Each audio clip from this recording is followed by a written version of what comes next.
Olá, canquetes e canquitos virtuais. Nesse vídeo, vamos começar a falar sobre frações. Mas a fração nada mais é do que uma representação de uma divisão. Lá nos números naturais, por exemplo, a divisão 8 dividido por 2 daria igual a 4.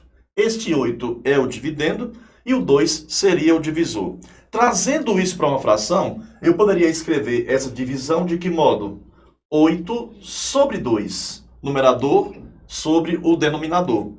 8 sobre 2 vai dar igual a 4 porque é uma operação existente nos naturais. Porém, indo para os números racionais, eu poderei ter uma divisão exata, poderei ter uma divisão cuja representação vai ser um decimal exato ou ainda uma dízima periódica. Então, vamos entender agora, de modo mais amplo, o que seria uma fração. Para você poder compreender os elementos de uma fração, bora imaginar aqui este círculo. Fique aí ao seu bel prazer, pode imaginar uma pizza, se isso te ajuda a compreender melhor.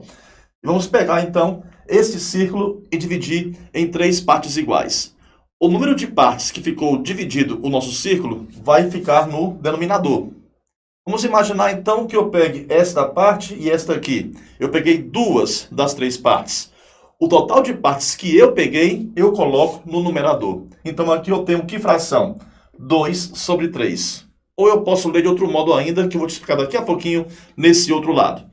2 sobre 3, 2 é o numerador e 3 é o denominador. Nunca esquecendo que 2 sobre 3 está representando a divisão 2 dividido por 3, se não sendo em forma de fração. São representações para a mesma coisa, escritas de modos diferentes. É bom conhecer as duas. Bom, se eu pegar agora somente essa parte que está aqui de azul, e eu quadriculei aqui um pouquinho, perceba o seguinte, eu havia inicialmente dividido o meu círculo em 3 partes iguais. Se eu pegar apenas uma parte, vamos ter o quê? Lembrando que o denominador vai trazer o quê? O total de partes iguais em que eu dividi. E este 1 é o total de partes que eu peguei, do total que eu já havia dividido. Então, nós temos aqui 1 sobre 3. Iremos ver a linguagem que eu vou usar mais na frente aqui do outro lado. Usando o mesmo princípio, o 1 é o numerador e o 3 é o denominador.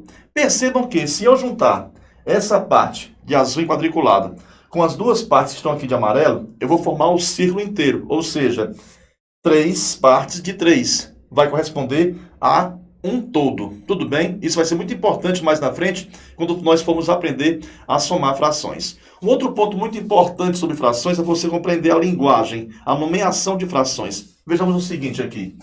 Temos aqui 1 sobre 2, temos aqui 1 sobre 3, temos aqui 2 sobre 5, temos aqui 1 sobre 10 e ainda 1 sobre 12. Vai ser muito comum você encontrar nos problemas de concursos e vestibulares que você for enfrentar uma linguagem um pouco mais informal. Em vez de falar 1 sobre 2, eu poderia falar 1 meio. Em vez de eu falar 1 sobre 3, poderia falar 1 terço. Porém, se eu colocar um número que não seja 1 em cima, mesma coisa, eu repito o número, só vou ter o cuidado de colocar o que eu me referi ao denominador no plural. Se aqui é 2 sobre 5, vamos ter o quê?